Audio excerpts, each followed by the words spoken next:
Pemirsa, sidang eksepsi perkara ijazah Presiden ke-7 Joko Widodo dengan terdakwa Dr. Tifa kembali menjadi perhatian. Tim kuasa hukum menyampaikan sejumlah keberatan terhadap dakwaan jaksa mulai dari dugaan dakwaan kabur, salah objek perkara, hingga argumentasi mengenai kebebasan berpendapat dan hak mengkaji dokumen publik. Untuk mengkajinya di studio sudah ada Aziz Yanuar selaku tim kuasa hukum Dr. Tifa serta Kudri Sitompul, ahli hukum pidana Universitas Indonesia.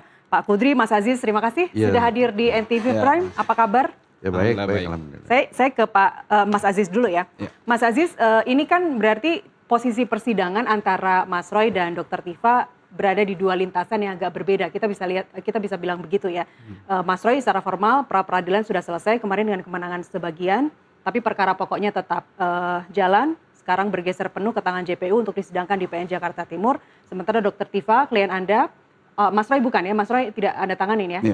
Dr. Tifa sebagai klien Anda hari ini berada di tahap sidang eksepsi atau perlawanan terhadap dakwaan di PN Jakarta Timur. Saya sudah merangkum tadi ada dari tim pembela mengembangkan argumentasi ada 5 hal setidaknya.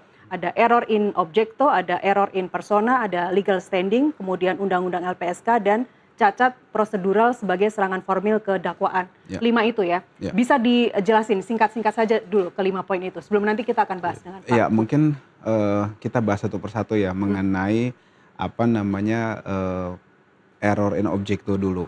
Jadi di pasal 32 ayat 1 Undang-Undang ITE yang memang dituduhkan oleh JPU. Nah, itu memang dijelaskan bahwa dokumen itu milik sendiri karena di ketentuannya seperti itu. Ya, di pasal 32 itu bunyinya kan setiap orang dengan sengaja tanpa hak melawan hukum dengan cara apapun mengubah, menambah, mengurangi ya dan seterusnya dokumen elektronik milik orang lain. Ya, atau milik publik. Nah, di sini yang dipermasalahkan itu ya oleh Dr. Tifa yang kemudian dijadikan objek dakwaan yang dikaitkan dengan klien kami itu adalah dokumen yang waktu itu dari sumbernya yang milik Dian Sandi. Yang mengunggah pertama kali adalah Dian Sandi, bukan Pak Joko Widodo gitu. Jadi jelas di sini ada error in objecto karena memang dokumen itu adalah dokumen milik Dian Sandi yang kemudian diteliti.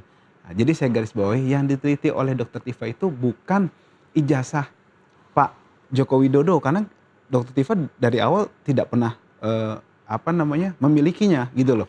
Nah, jadi hanya yang dari uploadan Dian Sandi kemudian dia meneliti hasil tersebut kemudian menganalisa dan juga menyampaikan pendapatnya ya dikaitkan juga dengan saya tambahkan juga jawabannya tadi dikaitkan juga dengan yang memang Dr. Tifa lakukan sebagai saksi waktu itu dari laporan TPUA. Laporan TPUA Tim Pembela Ulama dan Aktivis pada tanggal 9 Desember 2024. LPTPUA itu di situ di Mabes Polri, Dumasnya Dumas dan kemudian dilanjutkan dengan LP tentunya secara prosedur. Itu memang Dr. Tifa sebagai saksi di situ. Nah, jadi tentu saja sebagai saksi dia dilindungi oleh pasal 10 ayat 1 dan ayat 2 Undang-Undang Pelindungan Saksi dan Korban gitu. Jadi 2 hal itu yang saya bisa sampaikan di awal dari 5 yang mungkin nanti bisa dibedah lebih lanjut ya. Sebelum kita beralih ke 4 poin sanggahan tadi ya, saya ingin ke Pak Kudri. Dari error in objecto yang tadi sudah dijelaskan oleh tim kuasa hukum oleh Mas Aziz. Ini kan artinya objek elektronik dalam hal ini konten ijazah Pak Jokowi yang dipersoalkan dalam dakwaan sebenarnya adalah unggahan milik tadi yang disebut akunnya Dian Sandi. Bukan dari Dr. Tifa sehingga dinilai ada kekeliruan menempatkan. Bukan milik Joko Widodo. Bukan milik Joko Widodo sehingga ada kekeliruan menempatkan karya analisis sebagai seolah-olah objek pemalsuan begitu ya. Kira-kira objek in objectonya seperti itu. Bukan, objek yang dimanipulasi. Objek yang dimanipulasi itu dituduh oleh jaksa sesuai pasal 32 itu milik pelapor. Pelapor kan Dian Sandi. Nah, tapi dalam hal ini, pelapornya kan Joko Widodo. Harusnya kan Dian Sandi yang melapor. Kalau pasal uploadernya. Iya, uploadernya. Pendapat Anda, Pak Kudri? Iya, ini saya kira sangat tipis sekali apakah ini salah objek atau tidak gitu ya. Karena ini akan menyangkut ke pokok perkara. Tetapi kalau dilihat, biasanya begini, yang disalah objek ini begini. Kalau misalnya penggelapan dan penipuan itu kan tipis. atau misalnya pencurian dengan penggelapan juga gitu ya itu, atau ini misalnya pembunuhan ya, atau karena penganiayaan mengakibatkan matinya orang itu tipis ya. Jadi itu bisa dianggap nah oh nanti itu pembuktian kayak ini ya. Tapi saya mengerti maksudnya bahwa jaksa itu apakah memang salah menyusun surat dakwaan ya kan, atau memang dari awalnya dipaksakan perkara ini. Dugaan gitu ya. Anda Pak Kudri dipaksakan Begini, misalnya atau? dia bilang milik misalnya kan di dalam di dalam dakwaan itu kan dibilang milik si terdakwa. Padahal ini kan bukan milik terdakwa, tapi ini karena upload dari dia ini kan. Nah, itu juga nanti ahli IT akan menjelaskan apakah kalau udah dipublish di dalam media itu udah menjadi milik publik atau tidak. Itu nanti akan menjelaskan. Tapi saya kira ya yang penting dalam kesempatan ini misalnya saya nggak tahu ya kenapa tim penasihat hukumnya Dr. Tifa itu tidak mengungkapkan mengenai saksi saksi mahkota Korun Getih gitu. Karena begini, ini kan Undang-Undang 20 tahun 2005 ini itu kan semangatnya itu adalah untuk memberikan kedudukan yang sama antara penuntut umum dengan terdakwa dan penasihat hukumnya. Nah, ini saksi mahkota ya kan sebenarnya sudah lama ya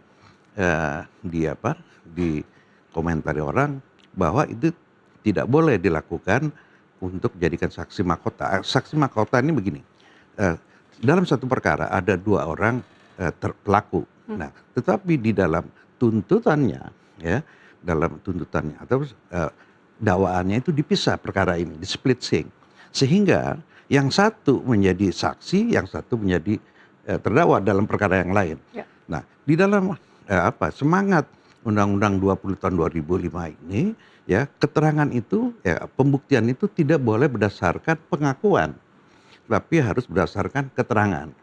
Karena prinsip dari hukum acara pidana yang ditegaskan bahwa hukum acara pidana di Undang-Undang 2025 itu kita menganut sistem akusator, atau ya kita sebut itu ya akusator itu artinya memberikan hak-hak terdakwa atau saksi ya tidak berdasarkan atau tidak melakukan pelanggaran ya itu.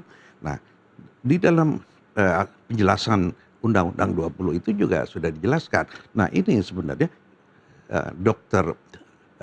Roy Suryo, Dr. Tifa, ini kan mereka bisa bolak-balik ya dalam perkaranya Dr. Tifa, Roy akan menjadi saksi atau sebaliknya nanti Roy Suryo dalam perkara Roy Suryo, Dr. Tifa ini, itu kan dia akan memberatkan dia karena dalam kedudukan dia sebagai saksi dia tidak boleh berbohong atau berpenam.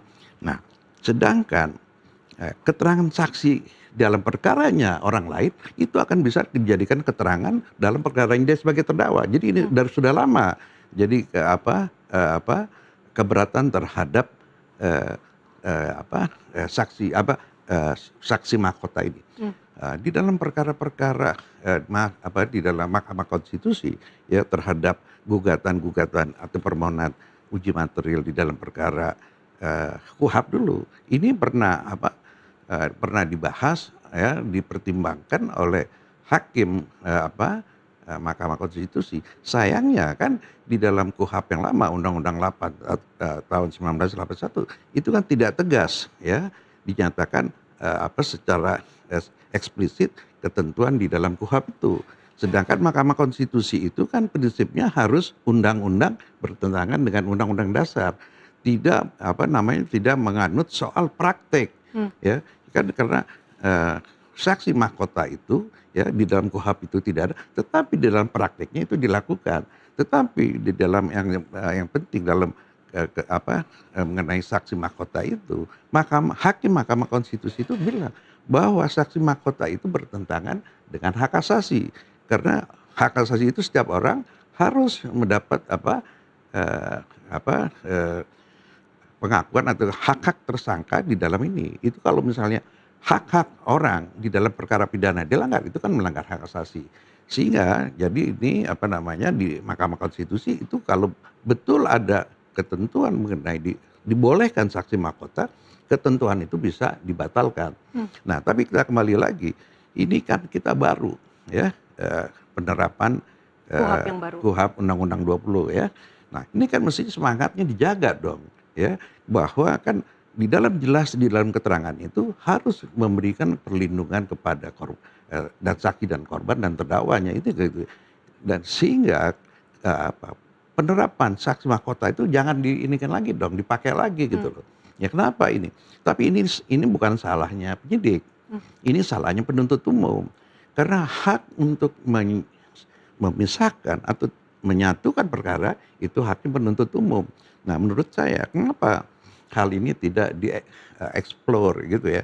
Kalau menurut saya, kalau misalnya alasan ini saya kira hakim itu ya hakim dalam perkaranya Dr. Tifa tidak akan mengabulkan. Dia akan bilang ya nanti kita lihat aja ya di dalam pokok perkara. Tetapi saya mengerti bahwa ini adalah ini kan perlawanan atau eksepsi itu bagian untuk pembelaan. Ya penyerangan ini mungkin ini akan menjadi strateginya ini gitu loh. Nah, atau ya. Jadi apa nasihat Anda untuk tim kuasa hukum? Tapi nggak bisa lagi ya bahwa ini karena agenda atau acara untuk mengajukan perlawanan sudah dikasih dan sudah diberikan itu loh. Tapi nggak tahu kalau misalnya penuntut umum itu akan mengajukan tanggapan ya terhadap perlawanan dilajukan oleh terdakwa bisa aja dikemukakan itu ya. Kita tunggu apakah penuntut umum akan mengajukan tanggapan. Saya nggak tahu apa penuntut umum melakukan tanggapan ada eksepsi Anda, saya belum tahu. Hari ini baru sidang pertama. Tapi tanggapan. Dia mengajukan tanggapan. Ya, tapi saya secara akademisi ya menyayangkan bahwa penuntut umum kok make lagi itu loh. Itu kita kan udah semangatnya ini ya. Semangat KUHP Undang-Undang 20 kan akan Pak Budri, artinya tim kuasa hukum menilai bahwa cacat prosedural ini sebagai serangan formil ke dakwaan yang dialamatkan ke Dr. Tifa itu sudah benar? Oh iya betul. Nah mungkin ya misalnya ini kan sangat fatal ya apabila di dalam surat dakwaan dikatakan bahwa surat yang objek daripada itu adalah miliknya Dr. Tifa, ternyata di dalam pembuktian ya bahwa kan bukan, nanti apalagi dikuatkan oleh ahli. Wah ini sebenarnya bukannya ini karena once itu diinikan ke internet itu kan udah menjadi domain publik gitu loh. Nah saya nggak tahu apakah ini kekeliruan ya kecil aja sih sebenarnya antara dia tidak dengan satu kata tidak menyantumkan dengan memiliki itu kan sangat fatal. Dia bilang ini bukannya punya Dr. Tifa, dia ini kan gitu loh. Ya, jadi saya kira ini juga nanti akan menjadi hal yang ya, kita akan bahas di dalam menurut saya ya kalau belum tahu ya butir-butir yang lainnya seperti ini. Kita akan bahas lebih lanjut bagaimana sebenarnya Undang-Undang ITE melihatnya terkait uploader dan downloader tadi. Saya yakin tim kuasa hukum sudah mendalami terkait hal itu, siapa yang mengupload, kemudian siapa yang mendownload berkas itu, kemudian bertindak sebagai peneliti, sebagai analis, itu seperti apa Undang-Undang ITE melihatnya. Tapi kita akan bahas di segmen berikutnya, usai azan maghrib, pemirsa tetaplah bersama kami.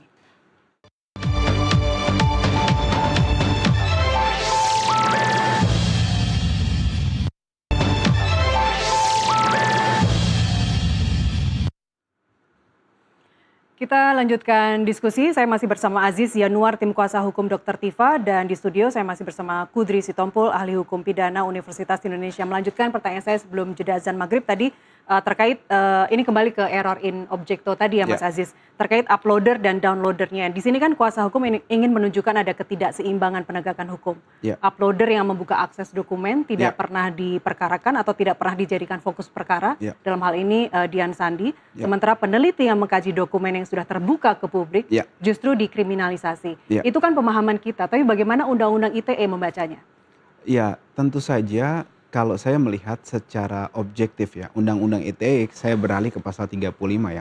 Memang ini sangat rentan untuk dijadikan alat untuk kriminalisasi. Ya, bunyinya setiap orang dengan sengaja dan tanpa hak atau melawan hukum tadi, melakukan manipulasi, menciptakan, merubah, menghilangkan, merusak informasi elektronik dan atau dokumen elektronik dengan tujuan agar dianggap seolah-olah data yang otentik. Dengan tujuan, arti kan dia harus punya mens rea. Nah ini kan subjektif. Tujuannya itu harus dibuktikan apakah dia memiliki tujuan untuk membuat data ini seolah-olah otentik. Sebenarnya kan ini kan semangatnya itu semangat e-commerce. Untuk manipulasi data, menipu kan begitu. Ini kan kaitannya sebenarnya itu semangat dari pembuat undang-undang waktu itu, sepengetahuan kami ya. Ketika kami melakukan analisa, mungkin nanti Pak Prof bisa mengkoreksi. Tapi ini disalahgunakan untuk hal-hal yang memang dirasa kemudian ada unsur hinaan atau unsur-unsur yang memang kita mau menuju untuk mempidanakan seseorang dan kemudian itu terekspos ke publik. Nah, saya mengasih contoh begini, ini sebenarnya dokumen kan sama nih. Ini dokumen yang mungkin mirip diupload sama Dian Sandi kan begitu, atau yang beredar di masyarakat. Nah, ini kemudian ada ditempel sama fotonya Dr. Tifa nih. Ini kan masuk ke pasal 35 itu kalau saya mau masalahkan. Iya, karena siapapun ya. Siapapun. Adapun masalah tujuan, ya kan ini kan udah masuk ke manipulasi. Dokumennya aslinya ini yang diupload Dian Sandi. Meskipun Nusantara TV bisa bilang tidak ada mens rea dengan memasang gambar ini. Ya itulah maksudnya, itu kan subjektivitas. Tujuannya seperti apa gitu kan. Kalau kita bicara masalah mens rea itu kan pastikan pemeriksaannya lebih lanjut. Apa sih maksudnya, kan seperti itu. Dan tentu saja yang dimaksud oleh Dr. Tifa waktu itu adalah menjelaskan kepada publik di satu acara televisi. Dan jangan lupa, harusnya waktu itu Dr. Tifa perkaranya kalau mau dipermasalahkan itu tunduk ke Undang-Undang Pers. Karena kan waktu itu sedang acara di media, dilindungi oleh Undang-Undang 40 tahun 99. Anda mau bilang harusnya bukan Dr. Tifa saja, tapi produsernya juga kena, station TV-nya juga kena, hostnya kena. Saya tidak sejat itu. Jadi yang saya maksud Dr. adalah Tifa harusnya tidak sendiri dikriminalisasi. Bukan, harusnya itu masuk ke kode etik dulu, ke Dewan Pers, harus ada hak jawab karena itu kan produk pers. Nggak bisa semena-mena. Inilah saya katakan ya, mereka menggunakan kewenangannya tapi sewenang-wenang. Harusnya ada lex spesialis kan, itu undang-undang pers karena kan sedang di acara media. Itu dijadikan sebagai bukti loh. Jangan lupa. Itu satu hal yang kita permasalahkan di eksepsi juga bagaimana pengenaan pasal itu. Yang secara formil sebenarnya nggak benar. Belum lagi yang saya permasalahkan adalah pelaporan Pak Jokowi itu pada bulan April 2025. Tapi bukti yang dimasukkan, Prof, ke dalam, dan pemirsa sekalian, bukti yang dimasukkan ke proses hukum itu, ada yang di bulan Mei. Jadi sudah kejadian, dia melaporkan tindakan dari seseorang yang dilaporkan di bulan April, buktinya itu terjadi di bulan Mei. Berarti dia bisa mengkontemplasi ke depan gitu loh. Bagaimana hukum seperti itu penegakan hukumnya? Dia mengambil satu bukti yang terjadi kemudian. Gitu. Itu yang kita permasalahkan juga. Seperti itu. Pak Kudri, secara hukum, apakah dalam hal ini kalau kita sebut Dr. Tifa, Mas Roy, dan Bang Rismon sebelumnya sebagai peneliti yang membongkar dugaan masalah dokumen publik, apakah dia bisa dilindungi secara dia bisa dilindungi sebagai seorang saksi, sebagai whistleblower misalnya? Itu juga yang disebut oleh tim kuasa hukum ketika menyinggung undang-undang LPSK dalam hal ini. Iya, saya kira mereka yang saya katakan tadi kan saling menjadi saksi dan saling menjadi terdakwa gitu loh. Jadi yang memang ya kalau dalam pengertian undang-undang perlindungan saksi dan korban tentu adalah untuk satu misalnya adalah mengenai whistleblower atau rekan keadilan itu ya. Nah, itu artinya orang yang ingin membantu ngebongkar satu pidana, tetapi dia harus minta dilindungi. Nah, tapi yang di sini kan maksudnya begini. Oh, saya ini kan dalam kasusnya ini saya harus karena kedudukan saya nanti sebagai tersangka, saya nggak mau dong dijadiin saksi gitu loh. Nah ini kalau diperluas pengertiannya mestinya memang bisa masuk ini. Tapi apakah nanti hakim itu mau sampai berpikir ya, mempertimbangkan hak sejauh ini? Tapi bisa saja ya dalam rangka untuk memberikan perlindungan atau kepada peradilan supaya fair trial, ya hakim itu ini supaya aparat hukum itu kerjanya harus betul gitu ya. Nanti kan karena ini ada semangat ya, nanti hakim akan juga dalam tanda kutip itu akan melindungi kecerobohan atau kesalahan ini.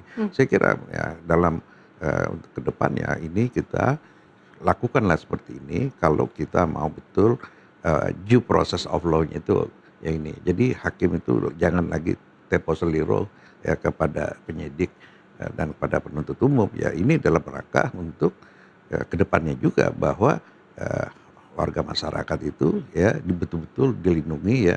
Jadi aparat hukum itu mestinya karena dia kewenangannya itu kewenangan melanggar hak asasi orang ya, menangkap, menahan, itu harus hati-hati, nggak boleh sembarangan. Ini kan kita ke depan ya untuk perbaikan gitu. Jadi saya kira ya kalau hakimnya berpikir progresif gitu, mungkin dia akan melakukan tapi ini ya bukan menyangkut soal pokok perkara, ini satu hal lagi, ini kan perlindungan saksi ini. Nah ini yang jadi problem. Tapi kalau hakimnya akan berpikir progresif, dia akan berani bahwa ini buktinya itu unlawful evidence gitu. Unlawful evidence artinya bukti yang didapat itu melawan hukum gitu. Ya, jadi kalau misalnya hakimnya berpikir progresif dan melihat ke depan, ya kita sih ini ya mendorong kalau hakim itu supaya yang saya katakan tadi aparat hukum itu kerjanya jangan sembarangan. Ya gitu. Ya, oke. Harus progresif, harus objektif. Mas Aziz, ada yang ingin Anda tambahkan? Tim kuasa hukum kan menyinggung soal undang-undang LPSK dalam eksepsi hari ini. Ya, tentu saja tadi yang saya sampaikan di awal bahwa Dr. Tifa dan Mas Roy Suryo ini adalah salah satu dari beberapa saksi yang diajukan oleh TPUA pada pelaporan 9 Desember 2024. Ya. Dan pelaporan itu masih berlangsung yang kemudian Pak Jokowi melaporkan yang bersangkutan 30 April 2025. Ya. Sedangkan perkara itu ya dihentikan setelah itu. Berarti kan dia melaporkan seseorang yang waktu itu dilindungi oleh ketentuan pasal 10 ayat 1 dan kedua Undang-Undang Perlindungan Saksi dan Korban tadi. Nah, kemudian juga jangan lupa yang dipermasalahkan ini adalah dokumen publik. Dokumen yang secara digital terkait dengan seseorang yang menggunakan dokumen itu untuk proses di wali kota, gubernur, ya, dan juga presiden. Kemudian jangan lupa yang bersangkutan juga masih sebagai penasehat di Danantara, pejabat publik juga. Yang dipermasalahkan adalah ya salah satu unsur dokumen yang masuk ke situ. Nah, harusnya itu dilindungi oleh Undang-Undang Dasar 1945 pasal 28F mengenai hak orang untuk meneliti atau memeriksa untuk kepentingan publik. Nah, ini diabaikan oleh pihak JPU dalam penempatan pasal-pasalnya. Nah, itu yang kita protes juga. Belum lagi kita sampaikan juga di keberatan di perlawanan atau yang dulu kita kenal sebagai eksepsi bahwa penerapan kompetensi relatif Pengadilan Negeri Jakarta Timur. Padahal Pak Jokowi di dakwaan itu mengaku melihat dari ajudannya itu di sekitar Jalan HR Rasuna Said. Ini Anda bicara locus delicti ya? Yes. Masuk ke kompetensi relatif kan. Nah, harusnya kan tidak di Pengadilan Negeri Jakarta Timur karena waktu itu kejadiannya di Jakarta Selatan. Kemudian sempat pihak penyidik waktu itu membawa ranah ini ke Jakarta Pusat karena banyak waktu itu saksi-saksi di Jakarta Pusat. Kemudian beralih ke keputusan dari Mahkamah Agung waktu itu ada keputusan kepada Roy Suryo dan kawan-kawan. Tidak dijelaskan siapa dan kawan-kawannya gitu loh. Itu yang kita permasalahkan di butir awal perlawanan kita. Jadi menurut Anda jurisprudensinya di mana? Yang mana? Harusnya di Jakarta. Ini kan sekarang di Jakarta. Locus delictinya. Ya, harusnya locus delictinya kalau kita mau fair sesuai sama ketentuan itu di Jakarta Selatan. Karena kan Pak Jokowi melihat itu di HR Rasuna Said. beliau mengaku melihat itu di sepanjang jalan HR Rasuna Said pada tanggal sekian, bulan sekian, tahun sekian, dan kemudian itu memicu untuk kemudian melaporkan yang bersangkutan. Nah, kemudian para saksinya kebanyakan tinggal di daerah Jakarta Pusat. Artinya tidak ada sama sekali relevansi untuk ke Jakarta Timur. Ini merupakan satu hal yang menurut kami celah yang harusnya diperhatikan betul oleh majelis hakim untuk menimbang untuk memutuskan putusan sela yang memenangkan kami di perlawanan ini. Oke, terkait locus delicti, seberapa penting sebenarnya itu nanti masuk dalam dakwaan, Pak Kudri, singkat saja. Jadi begini, locus delicti ini kan pentingnya begini ya, kan pengadilan itu kan ada wilayah hukum masing-masing. Kalau ternyata itu salah ya, itu kan bisa menyangkut besar. Misalnya begini ya, kalau misalnya ini kita karena di Jakarta Selatan dan Jakarta Timur itu nggak ada perbedaan. Andai kata ini kita bicara ekstrimnya ya, ini kejadiannya di Banda Aceh ya, atau kejadiannya di Jakarta diadili di Banda Aceh. Kita tahu Janaya itu misalnya di luar Aceh itu, jangan Jakarta terlalu ekstrim, di antara perbatasan Sumatera Utara dengan Aceh gitu loh. Dia bilang, oh ini kejadiannya di wilayah Sumatera Utara. Jadi karena tempatnya ini kan menyangkut juga undang-undang substansinya ya, undang-undang substansinya di luar Aceh itu, katakan misalnya hak pornografi gitu ya kan, ya, atau misalnya orang pacaran gitu ya, pegang-pegangan tangan kan, kalau di luar Aceh boleh. Nah di Aceh nggak boleh kalau misalnya bukan muhrim yang pegang-pegangan. Ya. Terus diadilin di Aceh. Nah ini kita ekstrim ya. Tapi secara hukum memang kalau salah tempat peristiwanya di mana, terus diadilin di pengadilan yang tidak, itu memang itu pengadilannya harus menyatakan perkara ini tidak di ini ya. Tetapi begini, ini yang menjadi soal, ini juga nanti soal karena ITE ini ya, misalnya masalah internet ini, kita sulit ya mau menentukan locus delicti-nya di mana gitu. Ya kan, karena ini dia itu kan bukan hanya satu tempat, tapi dia di mana-mana itu di seluruh dunia. Nah, tetapi saya nggak tahu ya kenapa ini dipilih ya. Menurut Undang-Undang 20 ya, atau sama dengan KUHP yang lama, apabila kejadiannya itu terjadi ya awalnya di Jakarta Pusat, diakhiri di Jakarta Timur, itu dimungkinkan salah satu pengadilannya ini. Cuman saya nggak tahu kenapa ini alasannya diadili di PN Jakarta Timur. Saya juga nggak tahu ini. Kita juga bertanya-tanya. Atau memang ya Dokter Tifa ini rumahnya mungkin ya, rumahnya Dokter Tifa ini di selatan. Saya nggak tahu kenapa dipilih itu. Kita juga jadi tanda tanya ya, kita sebagai, karena saya kan nggak langsung nangkep, tapi kita sebagai pengamat gitu, kita pengen lihat ini kenapa gitu ya. Termasuk juga kita pengen lihat kan ini gini. Ini kan laporannya adalah dia tindak pidana yang diatur di dalam KUHP ya, baik KUHP lama maupun baru. Loh kenapa ke Undang-Undang ITE? Undang-Undang ITE ini kan leg spesialis, ada khusus. Nah kalau misalnya tadi dikatakan bahwa Undang-Undang ITE itu sebenarnya lebih banyak soal pelanggaran di IT gitu loh ya. Memang itu dulu ya, kita ini kan Undang-Undang ITE ini kan mengadopsi dari undang-undang dari negara lain ya, yang mengenai pelanggaran terhadap penipuan atau ya itu di dalam internet ini. Bukan hanya e-commerce saja. Orang sekarang kan banyak penipuan itu menggunakan ini. Kenapa ini kan gitu loh? Karena yang dilaporkan ini kan sebenarnya pribadi, dalam ini Jokowi gitu loh. Sedangkan ITE ini itu kan yang melindungi publik, bukan melindungi person gitu loh. Ini juga kita ini kan kembali lagi untuk memperbaiki ini kita penegakan hukum kita, mestinya hakim itu berani dong berpikir progresif. Udah yang dulu yang dulu kita lupain, ke depannya udah kita yang benar dong.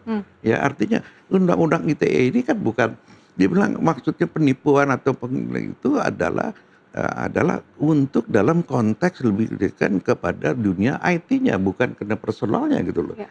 Jadi kita juga mengharapkan itu hakim-hakim yang menangani perkara ini juga. Nah sekarang juga mengenai dokumen ini, dokumen publik atau apa?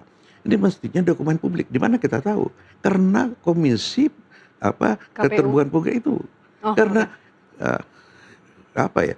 kewenangan absolutnya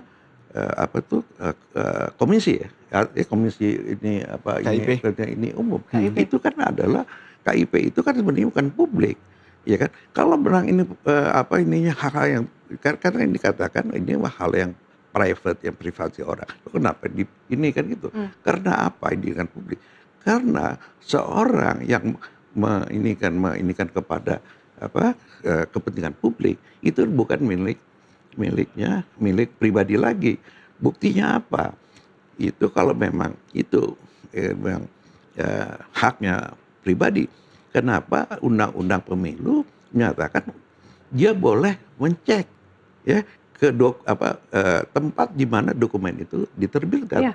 Misalnya soal legalisasi ijazah yang menurut ketentuan undang-undang pemilu kewajibannya KPU itu mencek ke di mana lembaga yang menerbitkan ini benar nggak Anda legalisasi, apalagi kok ada kecurigaan tidak ada tanggal legalisasinya gitu loh.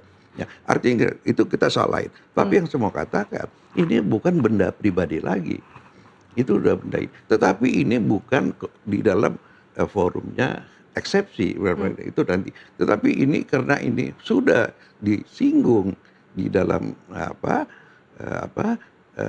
disinggung di dalam acara eksepsi ini kan penasihat hukum ini sudah melakukan counter attack.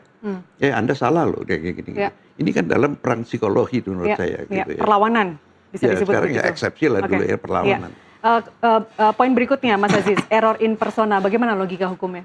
Yang mana? Yang error in persona. Iya, tadi yang saya katakan bahwa error in persona itu bahwa harusnya bukan Dokter Tifa, karena Dokter Tifa nggak pernah ngotak-ngatik dokumen itu. Dia nggak punya kompetensi juga. Dia hanya sepengetahuan saya di acara televisi itu melakukan zoom in, zoom out seperti itu. Kemudian itu dimaknai sebagai memotong-motong. Nah, kemudian juga uploadannya bukan dia yang mengupload. Kemudian dia hanya mengambil dari punyanya Dian Sandi secara objek digital. Kemudian dia mengotak-atik ini, modelnya seperti ini. Bukan dimaksudkan untuk jahat, tapi untuk dimaksudkan bahwa ini loh, saya lagi mau meriksa ini. Ini menurut keyakinan dia itu nggak benar, kan begitu, sesuai dengan yang memang seharusnya. Kemudian itu dianggap penghinaan. Itu dianggap sesuatu yang masuk ke kualifikasi pelanggaran Undang-Undang ITE. Ini kan menurut saya hal yang naif dan tadi salah objeknya bukan dia. Dia nggak pernah ngupload, dia nggak pernah juga mengotak-atik karena nggak punya kemampuan untuk itu. Nah, kemudian juga ada beberapa hal yang menurut saya keliru dalam penerapannya karena dalam dakwaan ada 28 unggahan yang dituduhkan kepada Dokter Tifa, tapi penuntut umum mengakui juga bahwa yang dilibatkan langsung pada Dokter Tifa cuma 5. 28 ini unggahan apa saja? Dari channelnya Bang Rismon, dari channelnya Egy Sujana, dari channelnya Abraham Samad, berbagai macam channel, gitu kan. Jadi mereka menimpakan sesuatu yang menurut mereka itu keliru yang dilakukan orang lain kepada Dokter Tifa, kan nggak boleh seperti itu. Ini jelas dalam formil itu cacat. Bagaimana bisa dakwaan orang lain masuk ke situ semuanya? Salah satu unsur ini ya, dokumennya ya, karena kan 28 tuh. Nah, sedangkan yang punya dia sendiri cuma 5. Itu diakui oleh penuntut umum juga di dakwaannya bahwa memang 5 itu oleh Dokter Tifa. Jadi apa yang Anda simpulkan? Ya, jadi terjadi pelanggaran formil dalam proses awal. Itu dibuktikan juga dengan menangnya Resuryo dalam pra-peradilan. Pra-peradilan yang pertama. Jadi kan ini kan rangkaian dari awal. Case building, prosedural engineering ini dari awal, dari kepolisian. Dan itu dinyatakan di keputusan pra-peradilan yang lalu yang diajukan oleh tim advokatnya dari Resuryo dan dimenangkan oleh pengadilan kan. Artinya ada pelanggaran-pelanggaran prosedur di situ secara formil.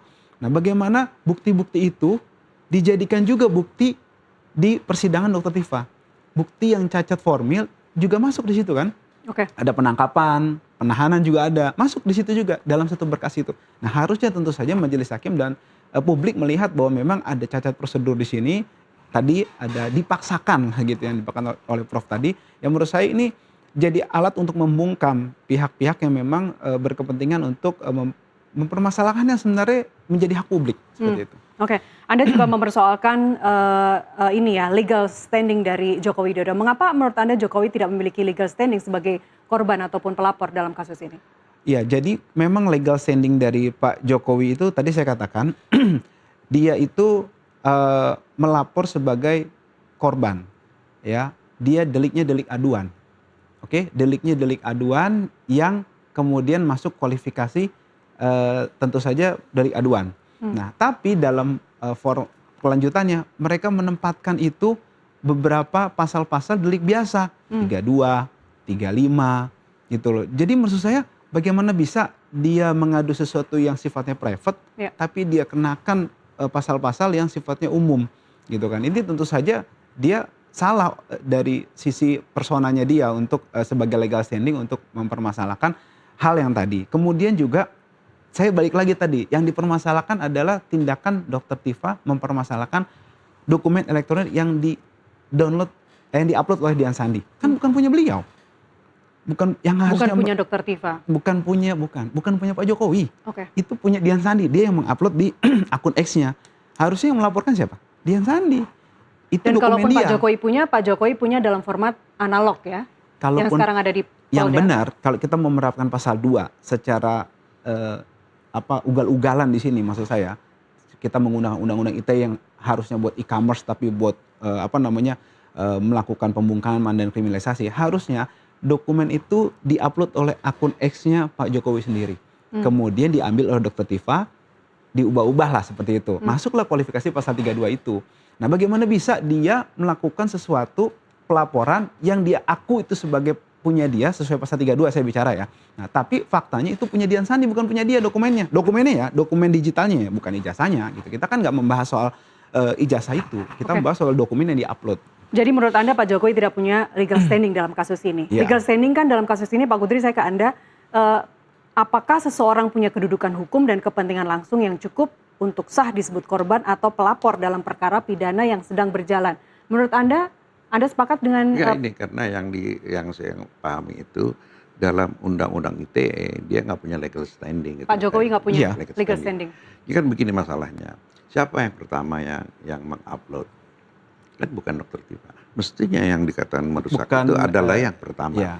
Sekarang cara berpikirnya undang-undang ITE ini harusnya cara berpikir yang current situasinya yang sekarang.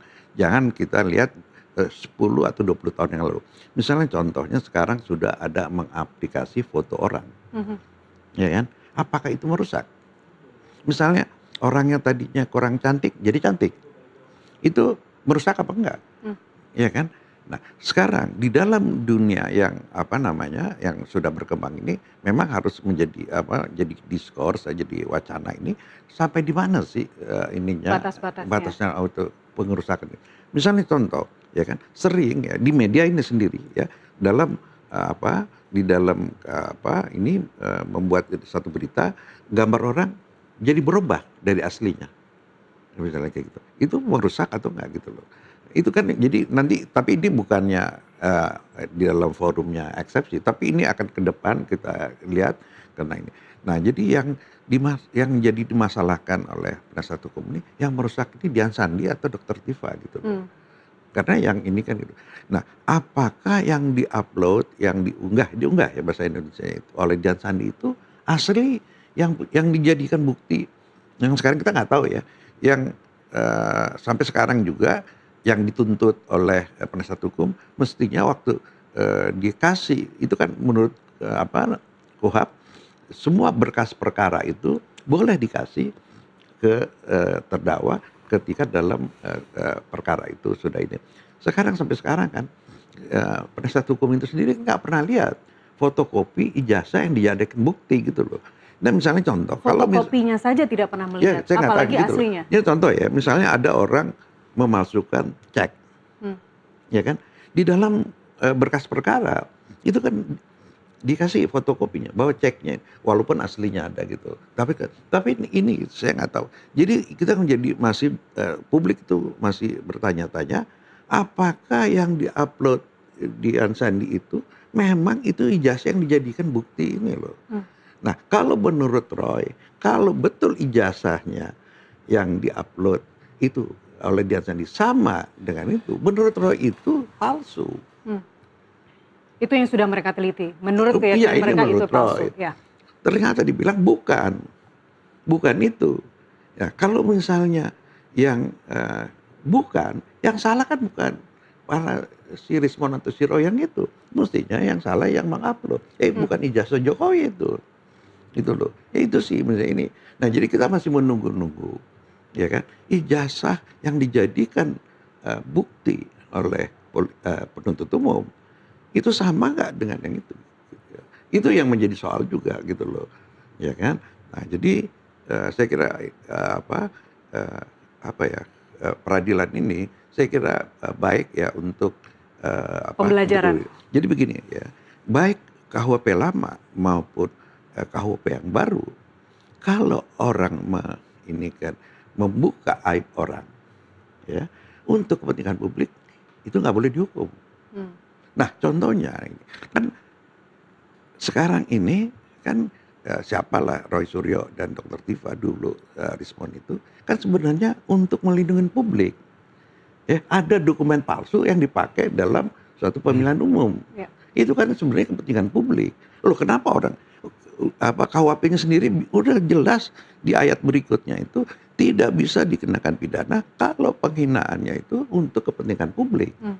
Itu gitu loh. Ya. Jadi ini juga menarik, nanti kita pengen lihat ininya pertimbangan hakim ya memutus ini gitu loh ya. Kita juga ingin lihat dalam putusannya ini ya, kita bukan semata-mata satu ini pengadilan satu pertunjukan. Ya, kita anggap ini orang publik dengan satu pertunjukan. Tapi bagi kami para akademisi ini, kita ingin tahu ya legal consideration, legal reasoningnya itu apa. Orang itu dihukum atau dibebaskan. Ya kan kita juga itu kan sangat, kalau kita baca putusan Mahkamah Konstitusi, ya itu kan seperti kita belajar baru. Oh iya, ini ada hal yang baru. Ya, artinya mereka berpikir, hakim itu berpikir, ya, dan bercoba melakukan reasoning, melakukan penemuan hukum, ya kan? Nah, ini kita pengen lihat gitu loh ya, apakah hakim-hakim itu masih cara berpikirnya 50 tahun yang lalu, ya kan? Ya, berpikir untuk melindungi penguasa.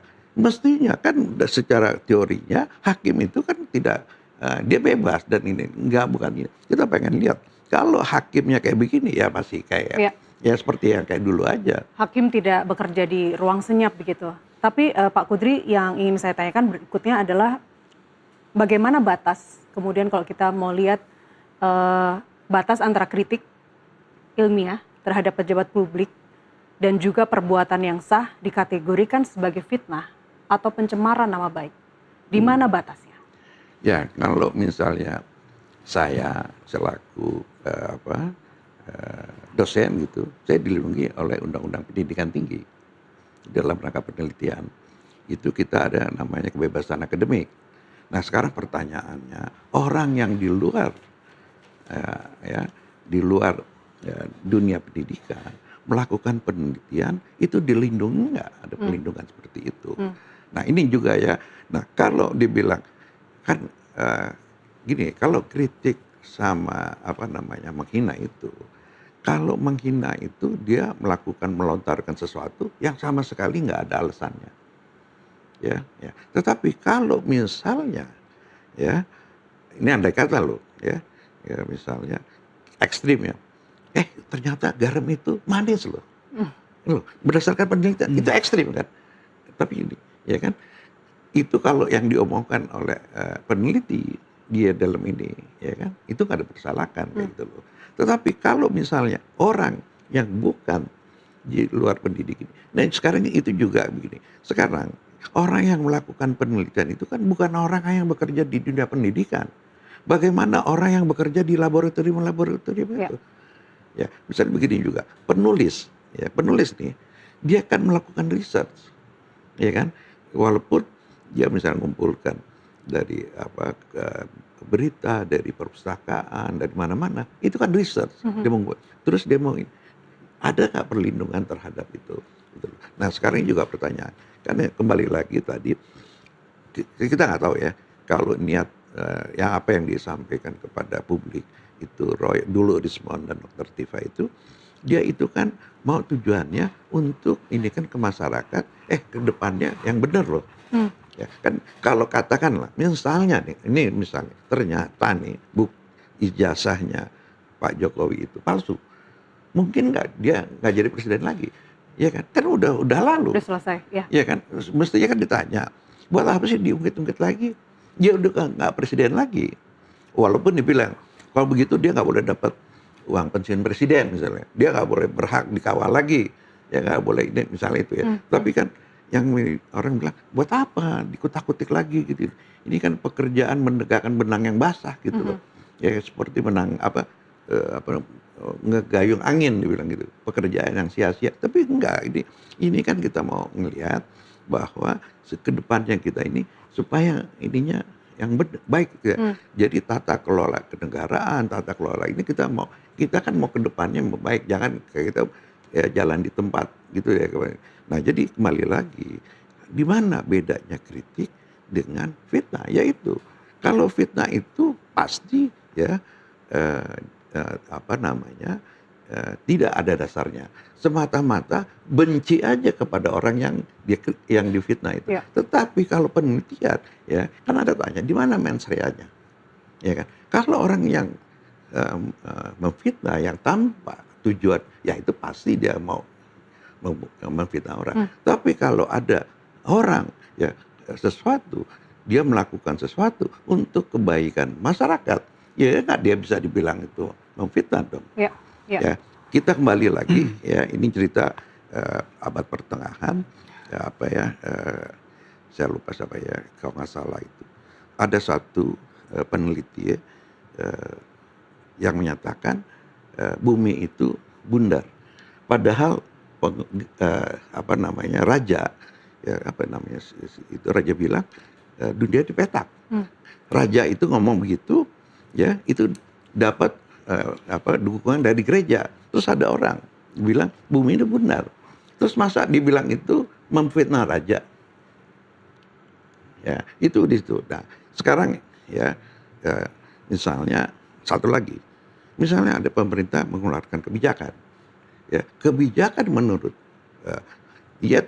kita nggak bisa ukur ini mayoritas atau tidak. Kebijakan itu sia-sia, ya hambur-hamburin duit misalnya. Masa kita bilang itu memfitnah? Ya gitu. Jadi itu kritik yang membangun, ya, harus dibedakan kritik dan. Jadi sebenarnya dasarnya dia itu melakukan lontaran itu semata-mata karena kebencian atau karena memang untuk kepentingan publik. Ya. Jadi kan niat itu kan abstrak. Gimana kita ngukur, kita bisa lihat itu adanya niat. Nah, jadi kan mestinya patokannya sebenarnya perbuatan itu untuk apa? Ya kan? Apakah yang saya katakan tadi untuk menjadikan publik atau semata-mata karena benci? Ya. Oke, Mas Aziz, jika eksepsi nanti dikabulkan, perubahan apa yang Anda harapkan terhadap cara aparat menangani kritik ilmiah, kebebasan berekspresi dan atau di ruang publik ke depannya? Ya, yang kita harapkan adalah hukum ini digunakan dengan kewenangan mereka, tapi tidak sewenang-wenang. Itu yang pertama. Kenapa saya sampaikan begitu? Karena memang kita temui beberapa kasus, ya bukan beberapa, hampir banyak kasus, hukum ini digunakan untuk sesuatu yang law by order. Gitu. Jadi kalau dulu ada film Law and Order, ini Law by Order. Law by order. Nah, kita sama-sama tahu. Iya, jadi pesanannya. Ini menurut saya harus dihentikan. Jangan sampai Polri sebagai garda terdepan mendapat cap buruk lagi, karena ujung tombaknya kan Polri di sini. Yeah. Nah itu yang kita harapkan. Yang pertama, tidak sewenang-wenang, tidak ada law by order lagi. Kemudian yang kedua adalah penerapan itu harus memenuhi asas-asas dan peraturan perundangan yang benar, bukan base. Jadi gini, bukan kita menemukan bermasuk untuk mengkriminalisasi seseorang lalu kita cari pasalnya. case building itu saya sebagai advokat publik sering menemukan hal tersebut, terjadinya procedural engineering. Jadi orangnya dulu, objeknya dulu, kemudian kasusnya kita cari. Kita bikin case building sehingga mengarah ke situ. Nah, itu menurut saya harus dihentikan dan tidak lagi seperti itu. Hukum digunakan benar-benar untuk menegakkan keadilan. Bagaimana sesuatu itu memang ditempatkan pada tempatnya. Seperti undang-undang ITE ini kan sebenarnya buat e-commerce. Nah, jangan lupa juga above dari ground norm dari undang-undang ITE ini adalah Undang-Undang Dasar 1945. Dan di mana Undang-Undang Dasar 45 ini di pasal 28F itu jelas menjamin, artinya kebebasan publik untuk mempermasalahkan dokumen publik. Itu saya mau kasih contoh. Jadi bagaimana bisa dia bertentangan dengan yang di atasnya. Isinya kurang lebih di undang-undang itu adalah setiap orang berhak untuk mencari, mengolah, dan juga menyampaikan informasi yang memang dia ketahuinya di ruang publik gitu kan, melalui saluran-saluran yang ada. Itu kan digunakan. Nah tadi kalau kita lihat niatnya, ya kan abstrak gitu niat seperti itu. Jadi menurut saya kecuali dokumen pribadi, misalnya dokumen Bapak gitu kan, dokumen pribadinya bukan pejabat publik tapi dipermasalahkan. Itu menurut saya masuk ke ranah itu. Tapi kalau semata-mata memang itu ada kepentingan publik, menurut saya nggak bisa. Jadi dihentikan dan hukum itu harus ditegakkan seadil-adilnya supaya tidak terjadi lagi kriminalisasi. Mas Aziz, Anda tim kuasa hukum Dr. Tifa, tapi mungkin Anda pasti tahu ya apa yang akan terjadi besok di pra-peradilan kedua untuk Mas Roy. Jadwalnya masih sama ya di PN Jakarta Selatan. Besok untuk soal apa ya yang untuk pengenaan pasal 32 ayat 1 Undang-Undang ITE pengetahuan saya. Itu dulu. Maksudnya apakah jawaban atau saksi atau apa gimana? Ini pra-peradilan baru ya? Pertama. Baru pertama. Sidang pertama. Yang pertama sudah menang, ini adalah yang kedua. Sudah diajukan waktu itu, tinggal ini mulai sidang lagi baru. Ini ada 2 pra-peradilan. Sudah lagi lanjutan juga. Pengajuan ulang. Baik. Kita akan update kembali besok seperti apa jalannya pra-peradilan yang seharusnya kemarin ya harusnya tanggal 9 terus diundur besok. Baik, Mas Aziz Zanuar tim kuasa hukum Dr. Tifa dan Pak Kudri Sitompul ahli hukum pidana UI, terima kasih sudah berbagi pandangan di NTV Prime. Pemirsa, demikian pembahasan kita malam ini terkait sidang eksepsi perkara dugaan fitnah ijazah Jokowi dengan terdakwa Dr. Tifa. Tentu proses persidangan masih berjalan dan putusan majelis hakim atas eksepsi akan menjadi tahap berikutnya. Jangan beranjak dulu, NTV Prime masih akan kembali dengan informasi lainnya, tetap bersama kami.